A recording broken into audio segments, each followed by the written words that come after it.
How to get rid of nits. Hello, and welcome to Videojug. Lots of kids get nits, and there are plenty of myths about how you get them, and how to get rid of them. We've put together a film to dispel some of those myths, and with the help of Chairman of the Institute of Trichologists, Marilyn Sherlock, here's a guide about how to really get rid of lice. Step 1.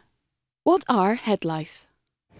Head lice are parasites, and they're unpleasant parasites, and they are very prolific at the moment and have been actually for quite a few years.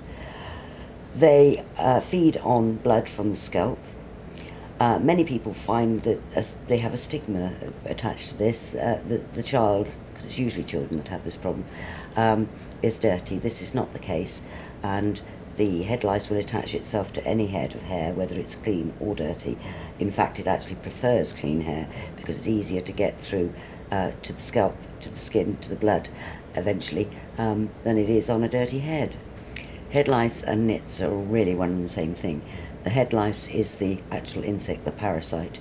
The nit is the egg that the head lice lays. That is attached with a sort of gluey substance to the hair shaft, generally very close to the scalp. So that is the difference. One is an egg, and one is the actual insect. Step 2. How are head lice spread? Contrary to popular belief, head lice are not spread by the louse jumping from one head of hair to another. You get head lice generally by direct contact with one person to another. Head lice don't jump, as is believed, they walk. So it is possible to get them from the backs of chairs or other things where someone has been there, the head has been there before you, but usually not long before you. Generally speaking, it is head-to-head contact, or hats, sharing brushes, that sort of thing. That is the way it's generally transferred. It may take up to 3 months for the symptoms of head lice to become noticeable, and sometimes there are no symptoms at all. If you do suffer from them, all that's likely to happen is your scalp will become itchy and irritated. Step 3. Checking for head lice. The best way to prevent an infestation of head lice is to check hair on a regular basis, especially if you have children of school age, who are most likely to suffer from nits. Step 4. Treating head lice. To treat head lice, you need to be very thorough. You need to use the chemicals that are available in the chemists. One of the problems, I believe, in the spreading of head lice is some of the natural treatments that are deemed to work but don't.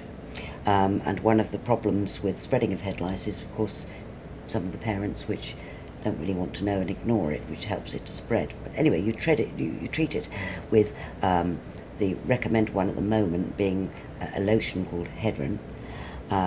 And the terribly important thing to do is to treat it again a week later. And the reason for that is that however thoroughly you apply the lotion to the child's head, you are likely to only achieve a maximum 95% success in killing the eggs, the nits.